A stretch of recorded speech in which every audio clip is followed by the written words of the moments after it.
उपवास म्हटलं की आपण बाहेरून नायलॉनचा साबुदाणा विकत आणतो. पण कधी विचार केलाय का, की जो नायलॉन साबुदाणा आपण मार्केटमधून इतक्या महागड्या किमतीत विकत आणतो, तो घरी बनवणं इतकं सोपं असू शकतं? नमस्कार मंडळी, मी पूजा आणि मास्टर कुक बाय पूजामध्ये तुम्हा सर्वांचं स्वागत. आज मी तुम्हा सर्वांसाठी घेऊन आले आहे एक मॅजिक रेसिपी. फक्त 10 मिनिटात तुमच्या किचनमधल्या साध्या साबुदाण्यापासून आपण बनवणार आहोत मार्केटसारखा पांढरा शुभ्र आणि कुरकुरीत नायलॉन साबुदाणा. तर चला मग रेसिपीला सुरुवात करूयात. सर्वात आधी 1 कप साबुदाणा या ठिकाणी मी घेतलेला आहे. हा साबुदाणा रात्रभर आपल्याला भिजत ठेवायचा आहे. जेवढा साबुदाणा घेतलाय तेवढंच याच्यामध्ये पाणी घालायचं आहे. पाणी जास्त झालं तर साबुदाण्यामध्ये पाणी राहील आणि नंतर ज्यावेळेस तुम्ही साबुदाणा तयार कराल त्यावेळेस याच्या गाठी पडतील. त्यामुळे पाणी घालत असताना याची काळजी घ्यायची आहे.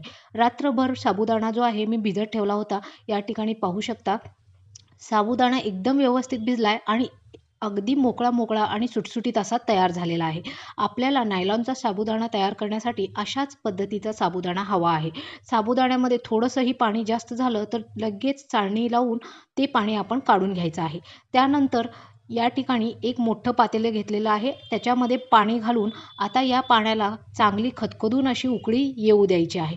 जोपर्यंत पाण्याला उकळी येते तोपर्यंत साबुदाण्यामध्ये चवीप्रमाणे मीठ घालायचं आहे आणि मीठ घालून व्यवस्थित या साबुदाण्याला आपण मिक्स करून घ्यायचं आहे, जेणेकरून मीठ जे आहे सर्व साबुदाण्याला व्यवस्थित लागला जाईल. आणि मीठ व्यवस्थित लागून झाल्यानंतर आता या ठिकाणी आपल्याला हा साबुदाणा वाफवून घ्यायचा आहे आणि वाफवून घेण्यासाठी मी मोठ्या वेजाची चाळणी घेतलेली आहे. ही स्टीलची चाळणी आपल्याकडे इझिली अवेलेबल असते. ती चाळणी या पातेल्यावर ठेवून पाण्याला वाफ यायला सुरुवात झाली की लगेच याच्यामध्ये हा पूर्ण साबुदाणा जो आहे ट्रान्सफर करून घ्यायचा आहे आणि ट्रान्सफर करून झाल्यानंतर याला पूर्ण साबुदाण्याला चाळणीमध्ये व्यवस्थित पसरून घ्यायचा आहे, जेणेकरून सगळीकडे एक लेवलने हा साबुदाणा पसरला जाईल. आता याच्यावर एक झाकण लावून याला साधारणपणे 2 ते 3 मिनिटंच वाफवून घ्यायचं आहे. 2 ते 3 मिनिटात साबुदाणा अगदी व्यवस्थित वाफला जातो. आता इकडे मी दुसऱ्या एका कढईमध्ये भरपूर पाणी घेतलेलं आहे. पाणी जे आहे अगदी थंड आहे. जोपर्यंत साबुदाणा वाफला जातोय तोपर्यंत थंड पाणी लगेचच तयार करायचं आहे. जर पाणी घ्यायला उशीर झाला तर साबुदाणा जो आहे लगेचच चिटकला जातो. आता हे पहा, 2 मिनिटातच साबुदाण्याला ट्रान्सपरंट असा कलर आलेला आहे. आता या स्टेजला लगेचच गॅस बंद करायचे आहे. साबुदाणा वाफायला जास्त वेळ लागत नाही. या ठिकाणी पाहू शकता पूर्ण साबुदाणा जो आहे व्यवस्थित वाफला गेलेला आहे. आता या थंड पाण्यामध्ये हा साबुदाणा पूर्ण आपण ट्रान्सफर करून घ्यायचा आहे. या ठिकाणी पाहू शकता साबुदाण्याच्या गुठळ्या झाल्यासारखं तुम्हाला वाटत असेल, पण थंड पाण्यामध्ये घातल्यानंतर साबुदाणा लगेचच मोकळा होतो.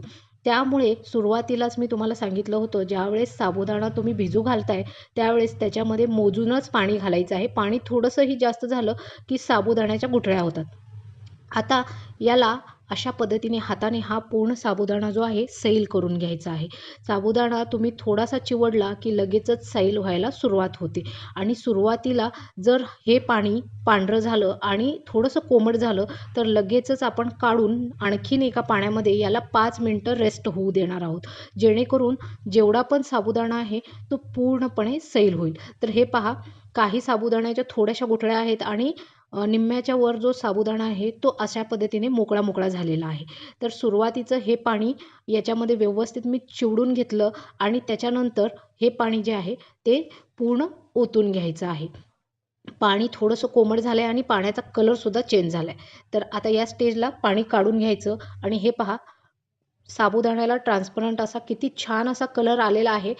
आता आणखीन एकदा कढईमध्ये दुसरं मी थंड पाणी घेतलेलं आहे आणि त्याच्यामध्ये हा पूर्ण साबुदाणा जो आहे तो ट्रान्सफर करून घेते आणि याला आता थोडंसं आणखीन चिवडून 5 मिनिटासाठी थंड पाण्यातच रेस्ट होऊ द्यायचा आहे.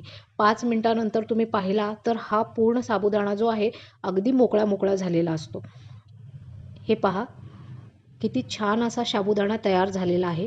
अगदी मोकळा झालेला आहे. याच्या काही गाठी राहिलेल्या आहेत, तर त्यासाठी 5 मिनिटं रेस्ट होऊ दिलं तर यासुद्धा सर्व गाठी ज्या आहेत त्या फुटल्या जातात.